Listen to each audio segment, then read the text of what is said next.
All right, well, the time has come for us to hear from Gary and Sarah Morgan. Like I said earlier, Gary and Sarah have had a huge impact on mine and Sam's life.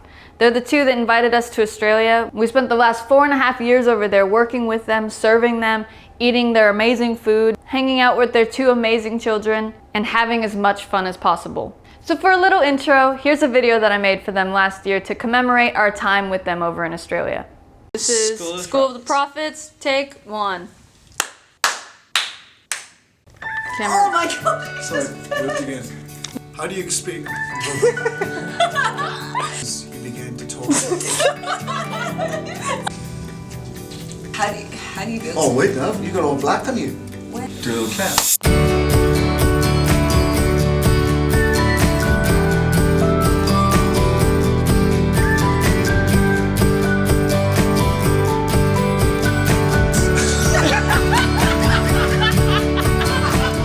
Hey guys, welcome to School of Prophets 2016. Gary and I are so excited to have you guys join us for the trial year of School of Prophets online. Hi, I'm Sam. This is my wife, Tink. How this is going to work is I'm going to read the question, and then one of them will answer it. One of them and me, but I'll need a second after I read it, okay? I feel like Britney Spears. I'm like, Sam and Tink, Lord, as they minister to us tonight, Lord, we thank you for the gold that they are, and we thank you for the gold that they have.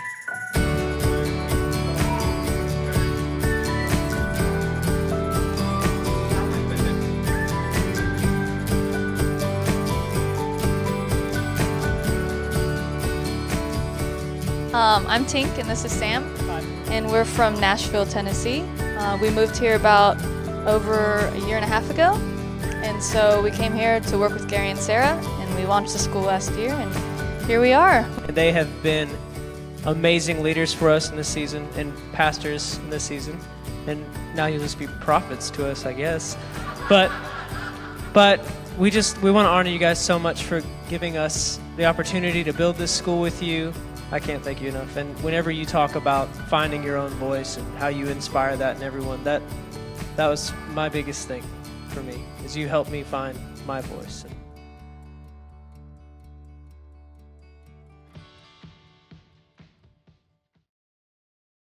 Well, again, thank you so much for doing this. We had some great times over there, right? Come on. Absolutely. Best. All right, ready? Rapid fire questions. Go. What's your favorite food? Food. Asian infusion. What's your favorite dish to cook? Lamb roast. What's your favorite city you've ever traveled to? I don't know. Hoi An? Hoi An in Vietnam. Yeah, it's a I tough. don't know. It's a tough one. There's too many. For me, honestly, Melbourne is my favorite city, even when we come back home. So, you know, it's, even though we live here, there's not a true. city like it. So, yeah, I would say Melbourne. Favorite clothing brand? G-Star Raw. To Cuba. Oh, and I love Ralph Lauren as well. So, the polo stuff. Who's your favorite musician? Oh. Has to be Tower of Power. Get the funk going. Definitely Tower of Power. What is hip? What an opening. 16ths on the bass. We should get any of your listeners who are bassists to send in some covers of them doing What is Hip. Sarah, who's your favorite musician? Don't know. You're always playing Laura Diggle or whatever it is. Is it Diggle? Laura Diggle? No, it's Lauren Daigle.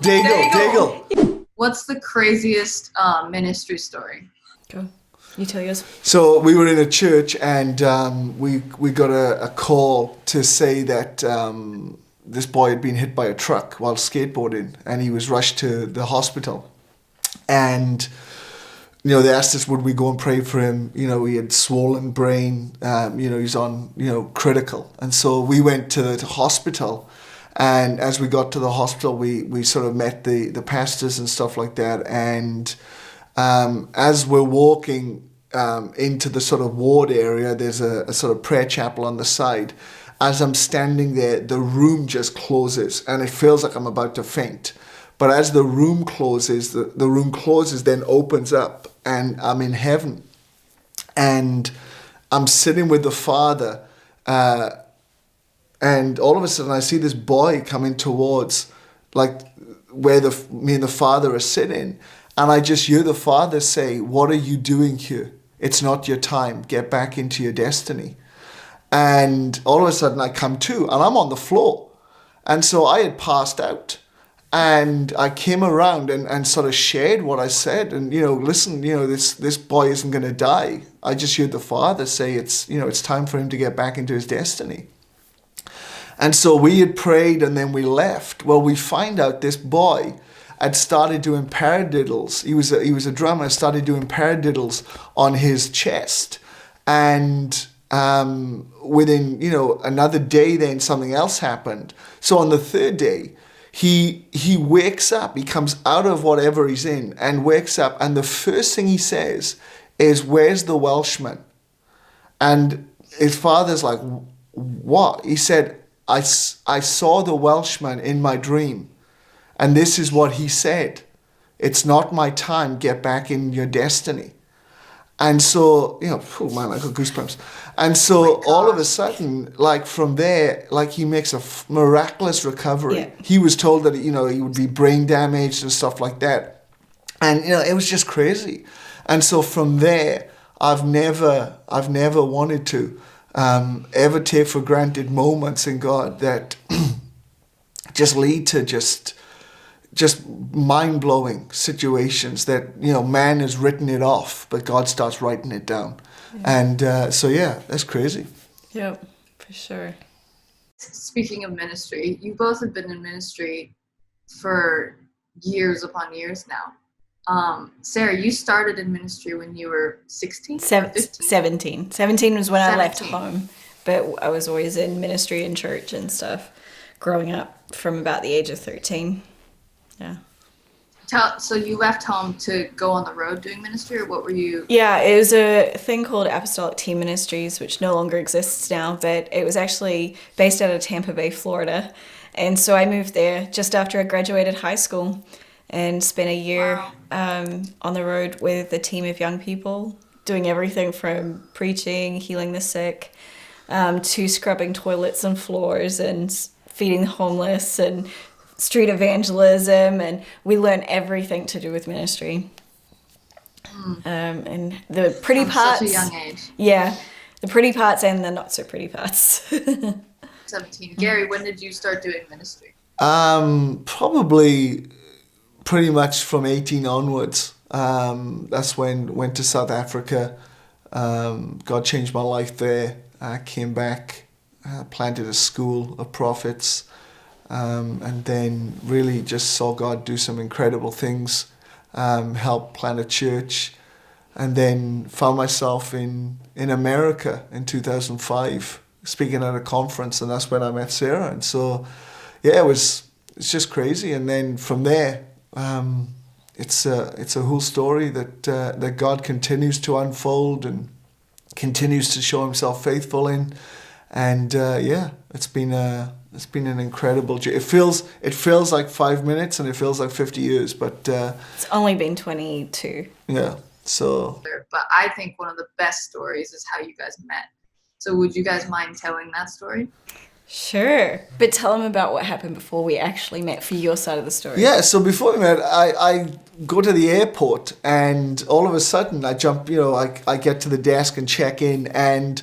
The person's like, "Oh, sir, here's your seat number." I'm like, this is incredible. 50 something. I'm like, it must be phenomenal seat. Well, I didn't realize that seat was right at the back.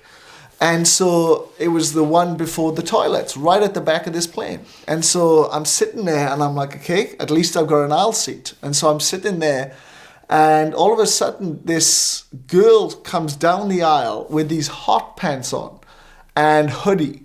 And I'm thinking, flipping, stroll on, what the heck? Like, have some decency, love, we're on a plane here.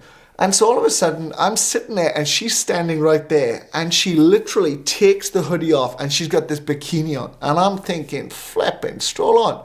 Like, she's not a small girl. And so I'm like dead on looking.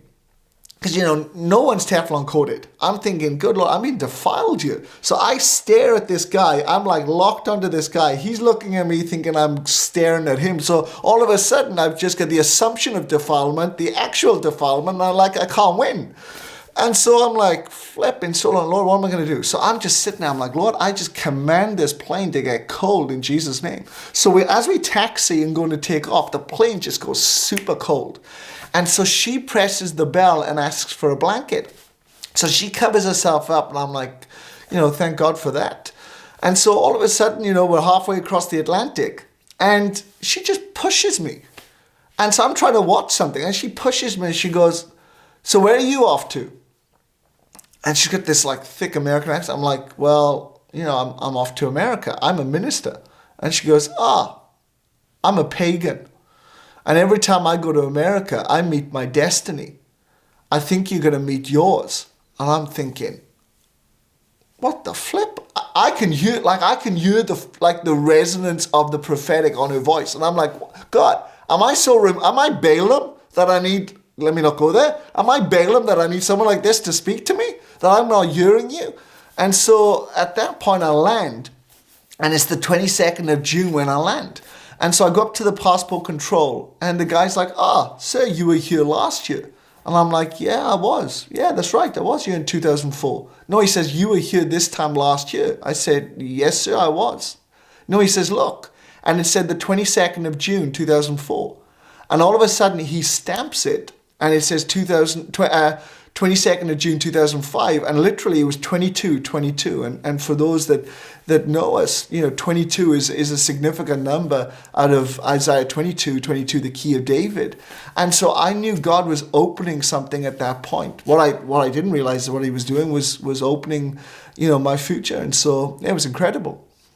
Unbeknownst to me, Gary and I were speaking at the same conference, and I was late because I was severely addicted to coffee, and I was late to my session. And the host of the conference came up to me and she's like, have you met Gary Morgan? I was like, no, who is he? She's like, oh, he's speaking next week. Go up and find him. He's over by the sound desk. And I was like, aren't you going to introduce me? She's like, no, go over and introduce yourself. And I went and tapped this guy called Gary Morgan on the shoulder, and he turns around and he says, do you like music? Yeah. In my head it went, yes I am. Yes I am. And who are you? But it was like out of my mouth, like but then do you like music? Yeah. And I'm like, what the flip did I just say? What a pickup line. What the heck? At that moment, I was like, is this like an encounter I'm having? So I just couldn't work it out. I was just like, at that point, I was fully in control of everything. I knew what life was. I knew where it was going, what everything was about. But all of a sudden, it was like God just sidelined me with this. You think you can work this out, son? Watch this. And it's like, boom. So that was, Oh my gosh. that was us meeting. That was nearly come up 15 years ago. And then, so you guys like talked on MSN and stuff, and you became friends, and you... We started talking for only a couple of weeks after we first initially met at that conference. And then the rumorville started. So, and then my dad was like, yeah, no. But actually told Gary to like, wait. Because by that point, we kind of knew something was happening. So we stopped talking for over a month. It was well over a month because you didn't even know where I was. That's right. And I had actually had a horse accident, broke my pelvis. I was in America and in hospital. And Gary, unbeknownst to me, Gary's in Canada, and he, we're talking dial-up days still, where internet was not a normal thing. No Instagram. No, you social literally media. had to dial in or connect to even just get anything, even emails. It wasn't instant connection. What was the other thing? It's not Facebook. What was the other? MySpace. MySpace wasn't even in existence good Lord. yet.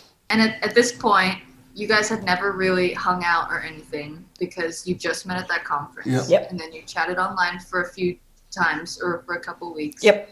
And all of this was really spiritual because it's like, it was just a knowing. Like all of it was just a knowing. It was. And so then Gary, what was happening on your end? So I'm in Canada at Toronto, and I'm in the offices there, and so I plugged in my computer to see if I got any emails or anything. And as I plugged it in, this this MSN Messenger thing came up saying Sarah's been rushed to hospital, please pray. Prepped for surgery. Prepped for surgery. So I'm like, so I go into this panic because I can't go back into America because I'm on my way out of America to go back to the UK to reset the visa to come back into America. And I'm just standing there and I'm like, Lord Jesus, just where is she? What am I to do? And all of a sudden, in front of me comes these numbers. And I'm like, whoa. And it was the beginning of this whole word of knowledge sort of journey in my life. And all of a sudden I see these numbers and I'm like, there's too many eights. There's way too many eights for this to mean anything.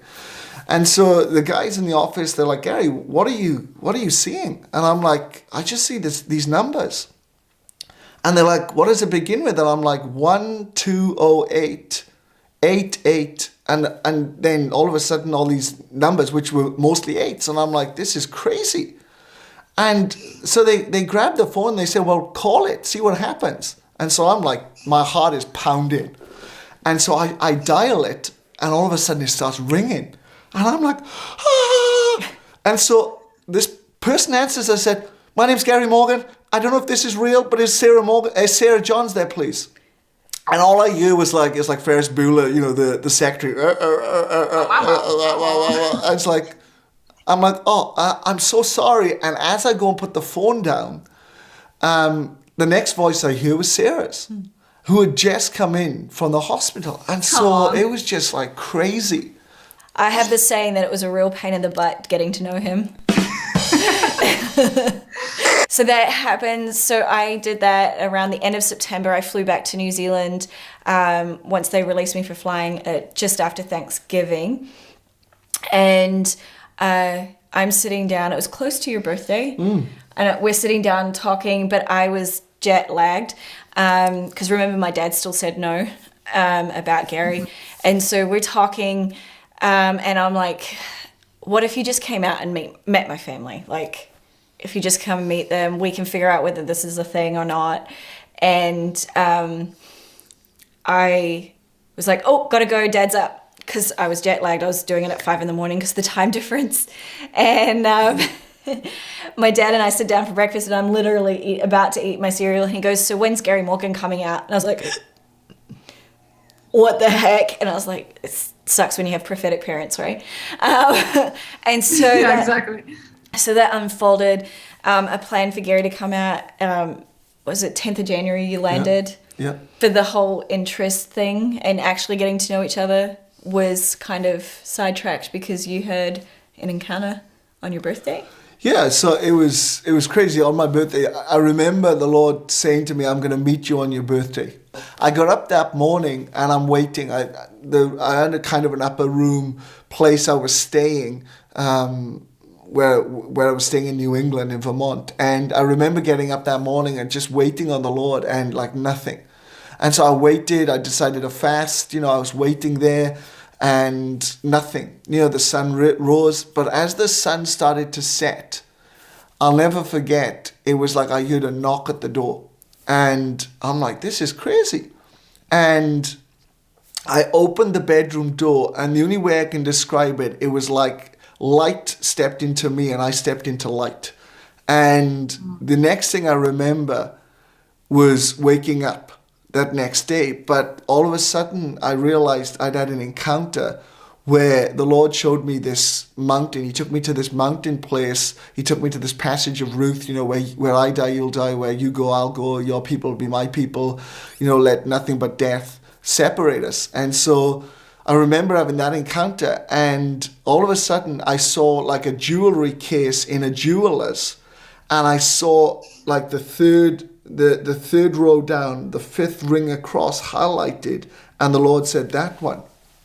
And so coming out of that encounter, the only place I knew in a jeweler's was where Sarah worked. So I decided to talk to a housemate or someone staying at her parents who also worked there. And so I called and said, I need to talk to you. Can you give me the number of the jeweler's? And she goes, yeah, I'll be working there tomorrow. Call me. And so I called and I said, you need to trust me. And I said, you trust me? She goes, yeah, okay. And I said, okay, I need you to walk over to this jewelry case. I think it's on the right-hand side of the room. And she's like, okay. And I said, okay, I need you to count 3 rows down, 5 rings across from the top. And she goes, okay. I said, you'll see a ring and it's shaped like one claw going one way, one claw going the other. And it's like got maybe a half carat, if not a carat diamond in the middle. And so she's like, wait a minute, let me count. And so she starts counting, and then she counts across 5, and then she just like cusses, like, oh my. And I'm like, what? She goes, how do you know this stuff? And I'm like, I don't know, but God showed me. And so I'm getting freaked out. I'm still learning this whole encounter thing with the Lord. And so she's like, I'll talk to my manager and I'll see if I can put it on, like, get it ordered or something like that. And we'll try and get Sarah's ring size. I said, you don't need to. God's given it to me. She goes, no. I said, yeah, it's J. And she goes, no way is it J. So she goes, we're going to like try and size it. So every time they went, like they were playing along with Sarah, and they would put a ring on and it would be K, or they put another one on and it would be H, or they would be I. It was never J. Never J. And I said to them, I don't care what you do, you order that thing as J. The Lord showed me. And so when it come then to actually asking her to marry me, that ring just slipped straight on. And it was crazy. Yeah. So we'll give you the rest of the story condensed. Yeah. So he flew out 10th of January. 22nd of January he proposes. 6th of February we get married. 14th of February we fly to be in our first conference together, and we adjust because I had an itinerary set up for the first half of the year, and so did he, and so we kind of just mishmashed it together and traveled.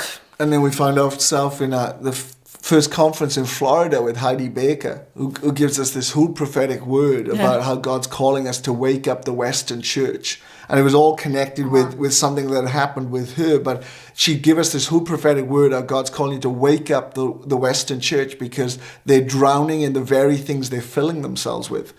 And it just set us on this course of really God's called us to wake up.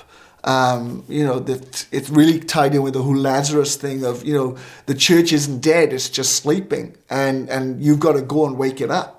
And so that's really been our heart for so long, is just seeing a waking up of people who are dormant or asleep in their gifting or asleep in their destiny, or even promises over people's lives.